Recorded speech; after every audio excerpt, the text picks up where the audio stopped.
सारे नेताओं को हराकर अपने दम पर इस देश के संविधान को लिखा है। और भीम आर्मी इस देश में संविधान का रक्षा कवच है। इस देश के दलित पिछड़े आदिवासियों की बुलंद आवाज है।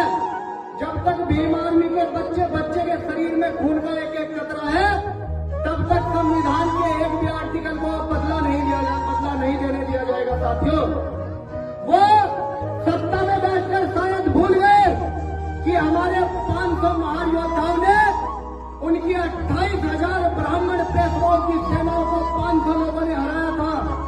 क्योंकि जब हमारे गले में हंडी और पीछे झाड़ू बंधी हुई थी, तो ब्राह्मणों ने ये कहा कि तुम हमारी तरफ से लड़ो या ना लड़ो, लेकिन ये हंडी और झाड़ू तुम्हारी खुलेगी नहीं। तब हमारे 500 वीर योद्धाओं ने महाराष्ट्र के पूना जिले में भीमा कोरेगांव में 1 जनवरी 1818 को तलवार उठाकर उन 28,000 ब्राह्मण पेशवाओं को मौत के घाट उतार दिया और अपनी आजादी की कहानी वहीं से शुरू की।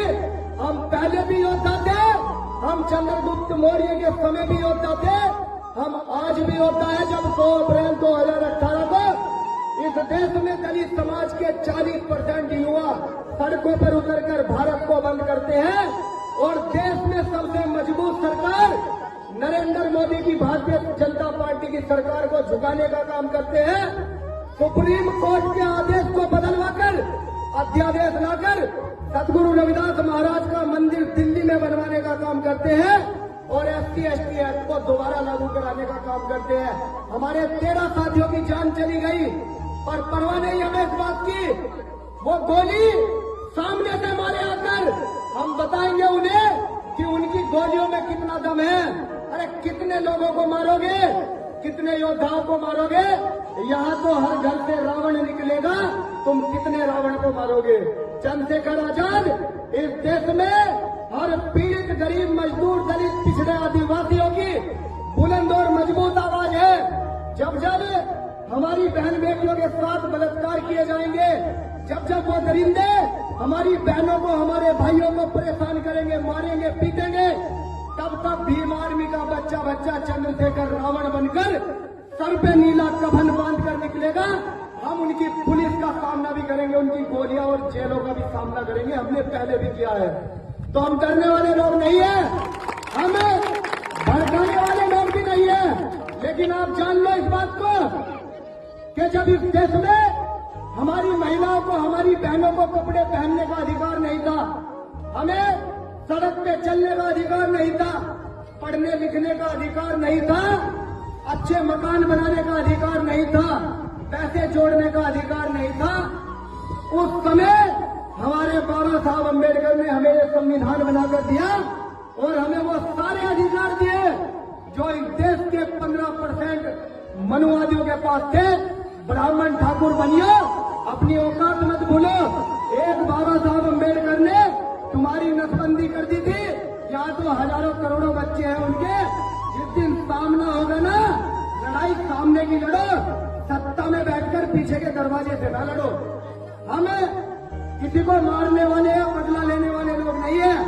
सदगुरु रविदास महाराज घर घर जाकर, घाट घाट जाकर उन ब्राह्मणों को अपनी बुद्धि के बल से हराते थे। हम उसी सदगुरु रविदास महाराज के वंशज हैं। बाबा साहब अम्बेडकर ने कलम की दम पर हमें सारे अधिकार दिलाए। SC/ST, OBC और माइनॉरिटी देश के बहुजन मूल निवासियों को सरकारी कर्मचारी, अधिकारी, डॉक्टर, इंजीनियर, इस देश में विधायक, सांसद, प्रधान और नेता बनने का अधिकार कलम के दम पर देकर गए। आज वो कलम बाबा साहब के करोड़ों बच्चों के हाथ में है। अब देखना कि वो दिन दूर नहीं जब बाबा साहब अम्बेडकर का सपना पूरा होगा, जब सदगुरु रविदास महाराज का सपना पूरा होगा कि ऐसा चाहूं राज में जहां मिले सबन को अन्न, छोट बड़े सब संबते रविदास रहे प्रसन्न। वो राज बेगमपुरा राज जिसकी कल्पना हमारे सदगुरु रविदास महाराज ने 600 साल पहले करी थी। एक ऐसा राज जहां महिला और पुरुष में कोई अंतर ना समझा जाए, जहां अगर कोई पुरुष रात को 12 बजे घर से बाहर जा सकता है, उसे आजादी है, तो बहनों को, महिलाओं को भी आजादी होनी चाहिए। वो भी रात के 12 बजे घर से बाहर जाकर अपना काम कर सकती है, उनके ऊपर पाबंदी नहीं होनी चाहिए।